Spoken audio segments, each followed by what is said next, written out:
தேவனுடைய பரிசுத்த நாமத்துக்கு மகிமை உண்டாவதாக. ஆண்டவரும் உலக இரட்சகருமாகிய இயேசு கிறிஸ்துவின் இனிதான நாமத்தினாலே உங்களுக்கு எங்கள் அன்பின் நல் வாழ்த்துக்கள். இந்த 10வது மாதத்தின் முதல் நாளிலே கர்த்தருடைய வாக்குத்தத்த செய்தியோடு உங்களை சந்திக்க செய்த ஆண்டவருக்கு மகிமை உண்டாவதாக. 9 மாதங்கள் நம்மை ஒரு குறைவில்லாமல் இந்த 10வது மாதத்துக்குள்ளே பத்திரமாய் கொண்டு வந்து சேர்த்த ஆண்டவருக்கு நாம் மகிமை செலுத்த கடமைப்பட்டிருக்கிறோம். தொடர்ந்து கர்த்தரை நாம் மகிமைப்படுத்துவோம். நிச்சயமாக அவர் கர்த்தர், அவர் மாறாதவராயிருந்து இந்த புதிய மாதத்தில் நம்மை நடத்துவாராக. இந்த புதிய மாதத்தின் வாக்குத்தத்த செய்திக்கு ஆதாரமாக தேவன் கொடுத்த வசனத்தை நான் உங்களுக்கு இன்று வாசிக்கிறேன். மல்கியா தீர்க்கதரிசியின் புத்தகத்தில் உள்ள 3ஆம் அதிகாரத்தில் உள்ள 6வது வசனத்தை நான் உங்களுக்கு இன்று வாசிக்கிறேன். மல்கியா 3ஆம் அதிகாரம் 6வது வசனம்.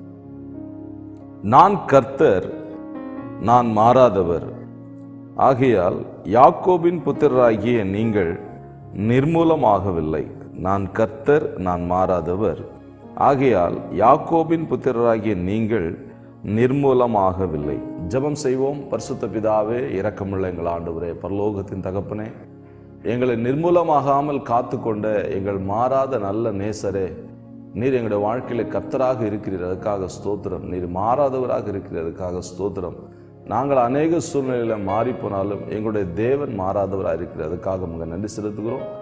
இந்த புதிய மாதத்தின் கால வேளையில் கர்த்தருடைய ஆவியார் எங்களோடு பேசுவீராக. இந்த மாதத்தில் எங்களை எப்படி நடத்தப் போகிறீர், நாங்கள் என்னெல்லாம் செய்யணும், என்னெல்லாம் செய்யக்கூடாது என்பதை எங்களுக்கு கர்த்தர் சொல்லிக் கொடுப்பீராக.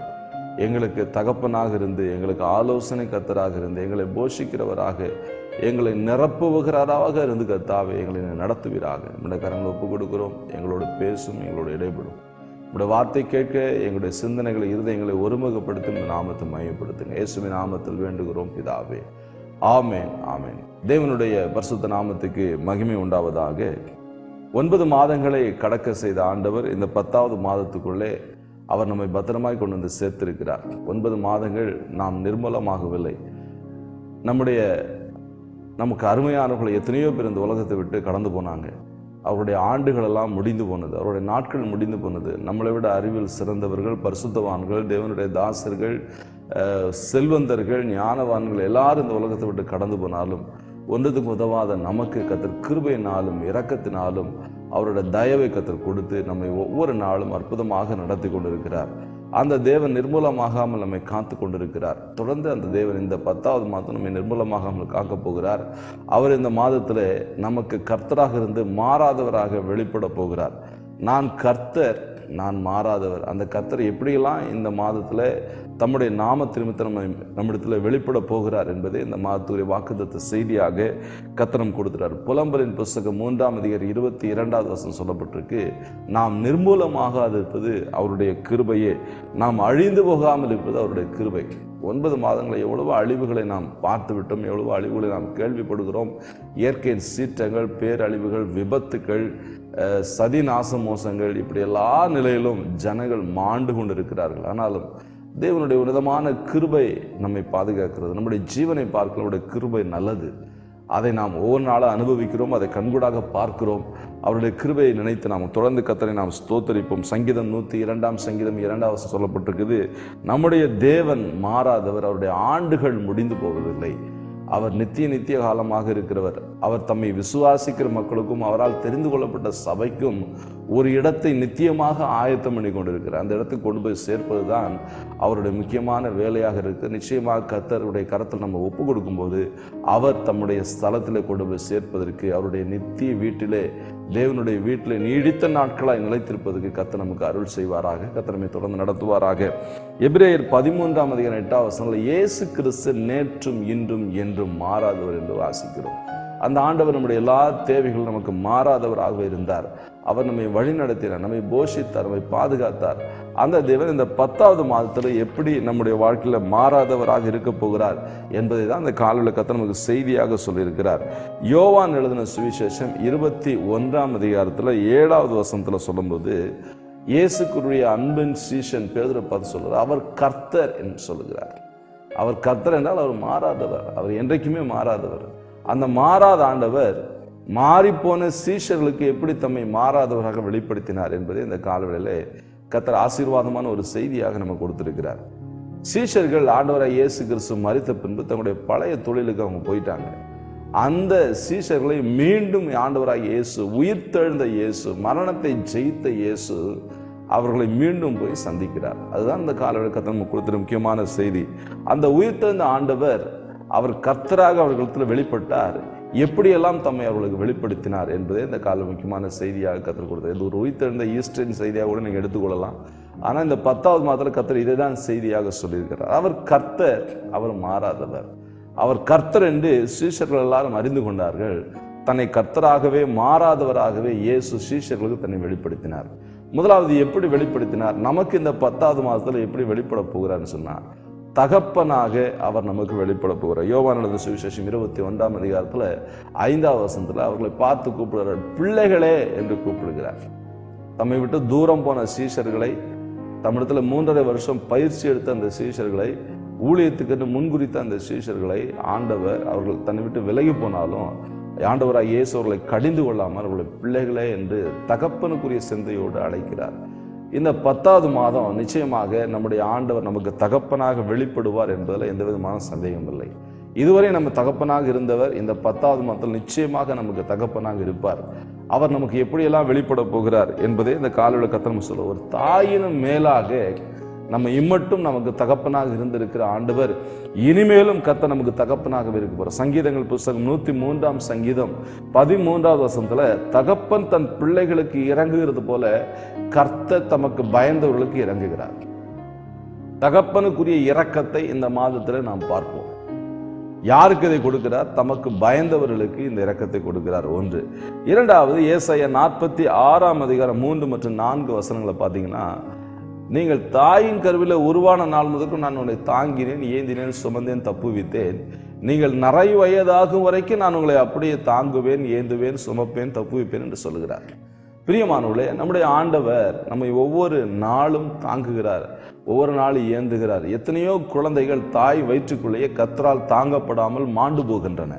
மரித்து எத்தனையோ குழந்தைகள் பிறக்கின்றன. பிறந்து எத்தனையோ குழந்தைகள் மரித்து போகின்றன. இந்த காலகட்டங்களில் குழந்தைகளுடைய இறப்பு விகிதத்தை நாம் பார்க்கும்போது அது மிகவும் ஆச்சரியமாக அதிர்ச்சிக்குள்ளாக இருக்கிறது. ஊட்டச்சத்து இல்லாமல் காசாவில் அநேக குழந்தைகள் இறந்து கொண்டிருக்கின்றன. உலகத்தின் பல இடங்களில் பஞ்சங்கள், யுத்தங்கிறதுனாலே குழந்தைகள் இறந்து போய் கொண்டிருக்கின்றன. ஆனால் நம்முடைய ஆண்டவர் ஒரு தாயை போல, நம்முடைய குழந்தையை போல பாவித்து அவர் ஒவ்வொரு நாளும் நம்மை பாதுகாக்கிறார், ஒவ்வொரு நாளும் நம்மை நடத்துகிறார். ஆண்டவரை நடத்துதலுக்கு நீங்க உட்பட வேண்டுமா? நீங்க சிறு பிள்ளையை போல கர்த்தர் சமூகத்தை தாழ்த்தி ஒப்பு கொடுக்கணும். ஆண்டவராக இயேசு சொல்றார், ஒரு சிறு பிள்ளை போல தன்னை தாழ்த்தாவிட்டால் அவன் பரலோக ராஜ்யத்தில் பிரவேசிக்க மாட்டான். தகப்பனாக இயேசு உங்களுக்கு வெளிப்படணும்னா நீங்க பிள்ளையாக அவருக்கு இருக்கணும். ஒரு பிள்ளை என்ன செய்யணும் கேட்டா, எனக்கு செவி கொடுக்க வேண்டும் என்று கர்த்தர் எதிர்பார்க்கிறார். ஒரு பிள்ளை தகப்பனுக்கு செவி கொடுக்கும். செவி கொடுப்பது என்றால் கீழ்ப்படிதல். கீழ்ப்படிதல்னா காலதாமதமான கீழ்ப்படிதல், உடனடி கீழ்ப்படிதல். உடனே நீங்க கர்த்தருக்கு கீழ்ப்படியும் போது நிச்சயமாக பெரிய ஆசீர்வாதம் நீங்க பார்க்க முடியும். நாகமானுடைய கீழ்ப்படிதல் அவனுடைய சரீரத்தை சிறு பிள்ளையின் சரீரத்தை போல மாற்றியது. சகையுடைய கீழ்ப்படிதல் அவனை தேவனுக்கு புத்திர சுவிகாரனாக மாற்றியது. ஆபிரகாமுக்கு குமாரனாக மாற்றியது. பிரியமானவர்களே, கீழ்ப்படியாதவர்களை கர்த்தர் பிள்ளைகளாக பாவிப்பது அல்ல. தகப்பனாக அவர்களுக்கு நடந்து கொள்ள மாட்டார். இந்த கால வேளையிலே நாம் கர்த்தருக்கு கீழ்ப்படுகிறோமா? கீழ்ப்படிதல் உள்ள பிள்ளைகளாக நாம் வாழும்போது நிச்சயமாக கர்த்தர் நமக்கு தகப்பனாக வெளிப்படுவார். யோவான் 10ஆம் அதிகாரம் 3வது வசனம், என் ஆடுகள் என் சத்தத்துக்கு செவி கொடுக்கின்றன, கீழ்ப்படிய வேண்டும், அவைகளை நான் நடத்தி கொண்டு போகிறேன். இந்த மாதம் முழுதும் கர்த்தர் நடத்தணுமா? இந்த வாழ்க்கை முழுதும் கர்த்தர் நடத்தணுமா? உங்க ஜீவிய காலம் முழுதும் கர்த்தர் நடத்தணும்னா நீங்க கர்த்தருடைய சத்தத்துக்கு செவி கொடுக்க வேண்டும், கீழ்ப்படிய வேண்டும். அப்படி கீழ்ப்படுகிறவர்களுக்கு, அப்படி கர்த்தருக்கு அடங்கி நடக்கிறவர்களுக்கு கர்த்தர் நிச்சயமாக அவர் தகப்பனாக இருந்து நடத்த போகிறார். இரண்டாவதாக, கர்த்தராகிய இயேசு எப்படி வெளிப்பட போகிறார் சொன்னால், அதே அதிகாரத்தில் நீங்க 21ஆம் அதிகாரத்தில் 5வது வசனம் மற்றும் 8வது வசனம் மற்றும் 11வது வசனம் நீங்க வாசிங்கன்னா அது சொல்லப்பட்டிருக்கு. ஆண்டவராக இயேசு அதற்கு சொல்றாரு, அவங்ககிட்ட கேட்கிறார், நீங்க என்ன பிடிச்சிங்க? ராத்திரி முழுதும் நீங்க கஷ்டப்பட்டீங்களே, உங்களிடத்துல என்ன இருக்கு, அதை கொண்டு வான்னு கேட்டா என்கிட்ட ஒன்றுமே இல்லை அப்படிங்கிறார். இந்த 10வது மாசத்துல கர்த்தர் உங்களை நிரப்புகிறவராக இருக்க போகிறார். கர்த்தர் நிச்சயமாக உங்களை நிரப்புவார். அவர் சீஷர்களுடைய படகை நிரப்பினார். முழுவதும் கஷ்டப்பட்ட அந்த சீஷர்களுடைய படகுல ஒன்றுமில்லாமல் இருந்தது. கர்த்தர் அவங்களை நிரப்பினார்.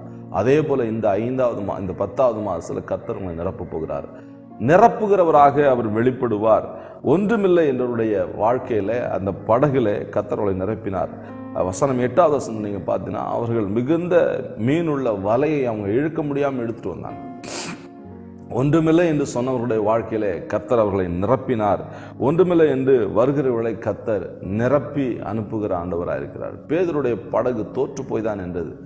இரவு முழுவதும் அவர்கள் மீன் பிடிக்க கஷ்டப்பட்டு ஒன்றுமே கிடைக்காம தோற்று போய் நின்ற பேதுருடைய படகை ஆண்டவர் செலக்ட் பண்ணி அதிலிருந்து பிரசங்கம் பண்ணி மீண்டும் ஆண்டவர் ஆலோசனை கொடுத்து அவர்களை போய் மீன் பிடிக்க வைத்து அவர்களை கர்த்தர் நிரப்பினார். பிரியமானவர்களே, ஒன்றுமில்லாமல் வருகிறவர்களை நிரப்புகிறவர் தான் நம்முடைய ஆண்டவராகிய இயேசு, கர்த்தராகிய இயேசு கிறிஸ்து. இந்த காலவேளையிலே கர்த்தர் உங்களை நிரப்ப அவர் வாஞ்சையாயிருக்கிறார்.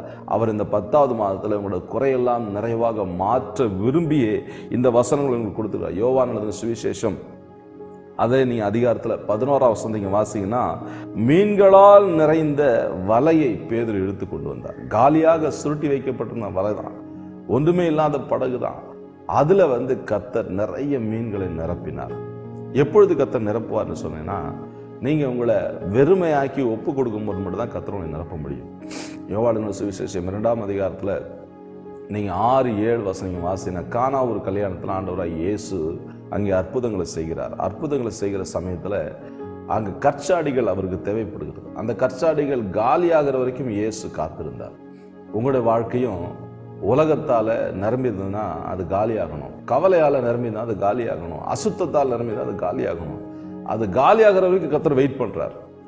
யூதர்கள் தங்களை சுத்திகரிக்கும் முறைமையின்படி 6 கற்சாடிகள் அங்கே வைக்கப்பட்டது. சுத்திகரிப்பின் முறை முடிகிற வரைக்கும் இயேசு வெயிட் பண்ணார். ஒரு பரிசுத்தம், தேவன் விரும்புகிற பரிசுத்தம் நமக்குள்ள வருகிற வரைக்கும் கர்த்தர் வெயிட் பண்ணுவார். அப்படி வெயிட் பண்ணி உங்களை நிரப்பினார்னா உங்க வாழ்க்கை அநேகருக்கு ஆசீர்வாதமா மாறிடும். அநேகருடைய வாழ்க்கையை நிரப்புகிற ஒரு ஆசீர்வாதத்தை உங்களுக்குள்ள கர்த்தர் நிறைச்சு வச்சிருவாரு. இதுதான் இயேசு செய்கிற முக்கியமான வேலை. கர்த்தர் இந்த 10வது மாதத்துல உங்களை நிரப்புகிறவராக உங்களுக்கு வெளிப்படுவார். 3வதாக இந்த 10வது மாதத்துல இயேசு எப்படி வெளிப்பட போகிறாருன்னா, யோவான் 21ஆம் அதிகாரம் 6வது வசனம் நீங்க வாசிங்கன்னா, அவர் ஆலோசனை கர்த்தராக வெளிப்படுகிறார். ஆண்டவராக இயேசு ஆலோசனை இல்லாம அங்க சீஷர்கள் நிற்கிறாங்க. அவர்களுக்கு கர்த்தர் ஆலோசனை கொடுக்கிறார். ஆலோசனை கர்த்தர் கொடுத்து அவர்களை நடத்துகிறார். நீங்க இப்போ போய் வலையை வலதுபுறமா போடுங்க, நிச்சயமா உங்களுக்கு அகப்படும் ஆண்டு சொல்லி அனுப்புறாரு. அவங்களுக்கு ஆலோசனை கொடுத்து கைட் பண்றார், நடத்துகிறார். இந்த 10வது மாசத்துல நிச்சயமாக கர்த்தர் நம்மை நடத்துவார். எதற்காக நடத்துவார்? ஆசீர்வாதத்துக்கு நேராக, நிரம்புதலுக்கு நேராக, தேவ சித்தத்துக்கு நேராக கர்த்தர் நம்மை நடத்துவார். முடிவிலே அவர்களை ஆண்டவர் பரிசுத்த ஆவியானவருக்கு நேராக இயேசு நடத்தி விட்டு போனார். நம்மையும் கூட கர்த்தர் இந்த 10வது மாசம் நிரப்புவார், நடத்துவார். ஆலோசனை கொடுத்து நடத்தி தம்முடைய மகிமையான சித்தத்தை நமக்கு கர்த்தர் நடத்துவார். யாருக்கு அவர் ஆலோசனை கொடுக்கிறார் அப்படின்னு கேட்டீங்கன்னா, சங்கீதம் 32:8 படி அவருடைய போதனைக்கு செவி சாய்க்கிறவங்களுக்கு, அதன்படி கீழ்ப்படுகிறவங்களுக்கு மாத்திரம் கர்த்தர் ஆலோசனை. எல்லாருக்கும் ஆலோசனை கொடுக்க மாட்டார். ஒரு முறை ஆலோசனை கொடுப்பாரு, நம்ம கேட்டு நடந்தோம்னா தொடர்ந்து கர்த்தர் ஆலோசனை கொடுத்து நடத்துவார். நீங்க முதல்ல ஆலோசனை கீழ்ப்படியில அதை அலைத்தட்டீங்கன்னா நிச்சயமா மீண்டும் கர்த்தர் உங்களுக்கு ஆலோசனை கொடுக்க மாட்டார். கர்த்தருடைய ஆலோசனை அலட்சியம் மனிதர்களுக்கு கர்த்தர் ஆலோசனை தர மாட்டார். அவருடைய ஆலோசனை எப்போது கிடைக்கும் அப்படின்னு கேட்டீங்கன்னா, சங்கீதங்கள் புத்தகம் 16ஆம் சங்கீதம் 7வது வசனம் வாசிக்கிற பிரகாரம் ராக்காலத்துல அவருடைய உள்ளந்திரியங்கள், அவருடைய ஆலோசனை நமக்கு கிடைக்கும். அவருடைய சத்தத்தை கேட்கலாம். அவருடைய சத்தம் நம்முடைய உள்ளந்திரியங்களை உணர்த்தும். உள்ளத்தின் ஆழத்துல கர்த்தர் மெல்லிய சத்தத்தோடு பேசுவார், ஆலோசனை கொடுப்பார். இராக்காலத்துல அவருடைய ஆலோசனையை பெற்றுக்கொள்ளலாம். தேவ ஆலோசனை எவ்வளவு காலம் நமக்கு அது பயன்படும், அது நிற்கும்னு கேட்டீங்கன்னா, சங்கீதம் 33ஆம் சங்கீதம் 11வது வசனம் அவருடைய ஆலோசனை நித்திய காலமா இருக்கும். எட்டர்னல் லைஃப், கடைசி வரைக்கும் அவருடைய ஆலோசனை கர்த்தர் நமக்கு கொடுத்து நம்மை நடத்துவார்.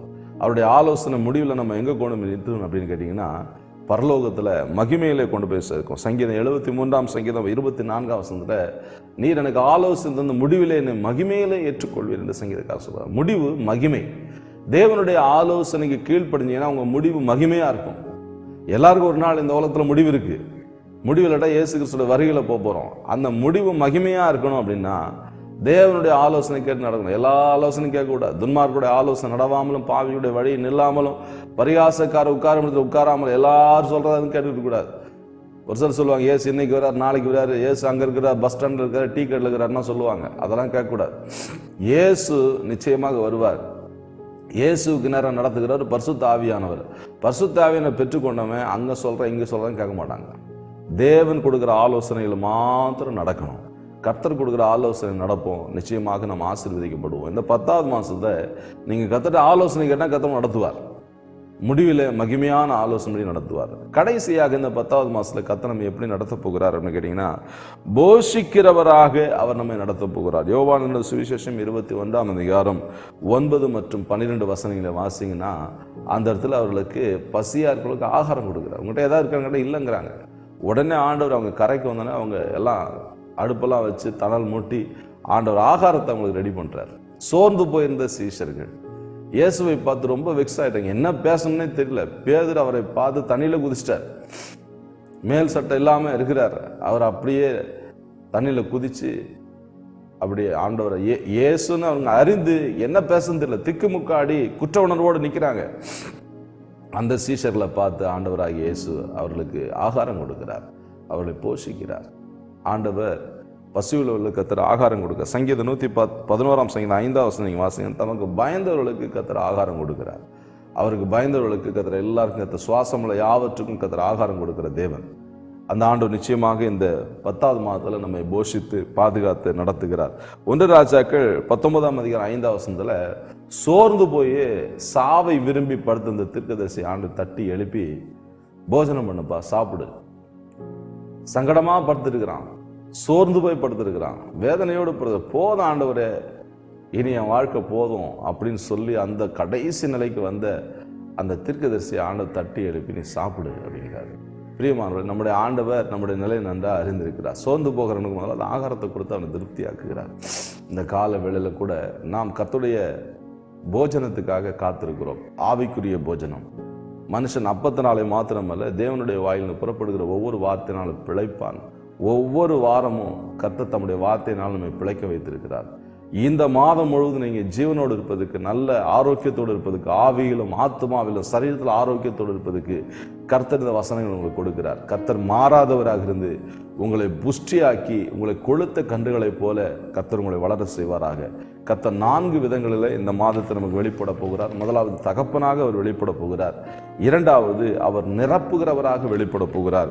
3வது அவர் ஆலோசனை கர்த்தராக வெளிப்பட போகிறார். கடைசியாக அவர் போஷிக்கிறவராக வெளிப்படுவார்.